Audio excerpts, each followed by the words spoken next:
ಎಲ್ಲಿವರೆಗೂ ಯಾವ ರೀತಿ ಹೋರಾಟ ಮಾಡಬೇಕು, ಈಗ ಯಾವ ರೀತಿ ನೆಕ್ಸ್ಟ್ ಸ್ಟೆಪ್ ಏನು ಅಂತ ನಿಮ್ದು?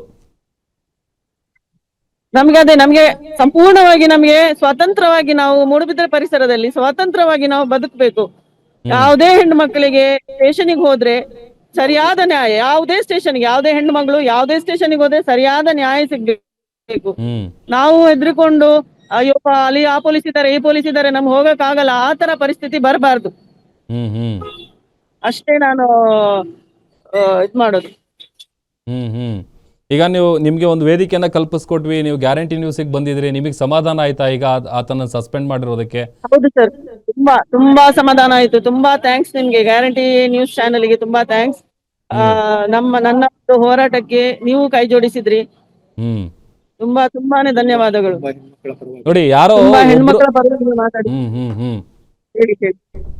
ಯಾರೋ ಒಬ್ರು ಮಾಡೋ ಅಂತ ಕೆಲಸದಿಂದ ಇಡೀ ವ್ಯವಸ್ಥೆ ಮೇಲೆನೆ ಜನಕ್ಕೆ ನಂಬಿಕೆ ಹೋಗ್ಬಿಡುತ್ತೆ. ಹೌದು ಹೌದು, ಖಂಡಿತವಾಗ್ಲು. ಯಾರೋ ಒಬ್ಬ ಪೊಲೀಸ ಹೀಗೆ ಮಾಡಿದ ಹಾಗಂತ ಹೇಳಿ ನಮ್ಗೆ ಏನಾಗುತ್ತೆ, ಅಯ್ಯೋ ನನ್ನ ಪರಿಸ್ಥಿತಿ ಹೇಗಾಗಿತ್ತು ಅಂತ ಹೇಳಿದ್ರೆ ಈ ಸಂದೇಶದಿಂದಾಗಿ ಯಾರೋ ಒಬ್ಬ ಪೊಲೀಸ್ ನೋಡಿದ್ರೆ ಅಯ್ಯೋ ಅವನ ನೋಡಿದ್ರೆ ನಾನು ಭಯ ಪಡ್ತಿದ್ದೆ, ತುಂಬಾನೇ ಭಯ ಪಡ್ತಿದ್ದೆ. ಅಯ್ಯೋ ಈ ಪೊಲೀಸ್ನವ್ರು ಯಾಕಪ್ಪ ಆದ್ರೂ ನನ್ನ ಕಣ್ಣಿಗೆ ಬೀಳ್ತಾರ, ಯಾವ ಗಾಡಿ ಹಾಕಾದ್ ನನ್ ಕಣ್ಣಿಗೆ ಬೀಳುತ್ತೋ ಆತರ ನಂಗೆ ಭಯ ಬರ್ತಿತ್ತು. ಯಾವುದೋ ಒಬ್ಬ ಪೊಲೀಸಿಂದಾಗಿ ಎಷ್ಟು ಜನ ಹುಡುಗಿಯರು ಸಫರ್ ಆಗ್ತಾ ಇದ್ದಾರೆ. ಯಾಕಂದ್ರೆ ಭಯ ಆಗತ್ತೆ, ಇಂಥವ್ರು ಇರ್ತಾರೆ ಅಂತ ಅಂದ್ರೆ ಅವ್ರು ನಮಗೆ ರಕ್ಷಣೆ ಕೊಡ್ತಾರಾ ಅಂತ ಹೇಳಿ ಪ್ರಶ್ನೆ ಹುಟ್ಕೊಳತ್ತೆ.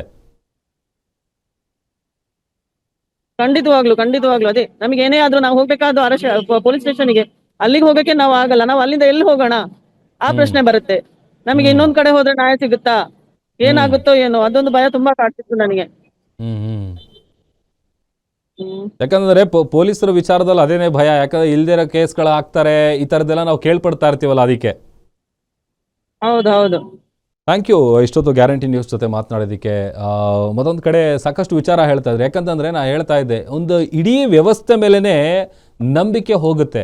ಯಾಕಂತಂದರೆ ಯಾರೋ ಒಬ್ಬರು ಮಾಡುವಂಥ ಈ ಥರ ಮಣ್ಣು ತಿನ್ನೋ ಕೆಲಸದಿಂದಾಗಿ ಇಡೀ ಇಲಾಖೆನೇ ಅವ್ರ ಬಗ್ಗೆನೇ ಒಂದಷ್ಟು ಪ್ರಶ್ನೆಗಳು ಹುಟ್ಕೊಳ್ಳುತ್ತೆ. ಆಮೇಲೆ ಈತ ಮಾಡ್ತಾ ಇದ್ದಿದ್ದ ಕೆಲಸನೂ ಅದೇ ಥರ.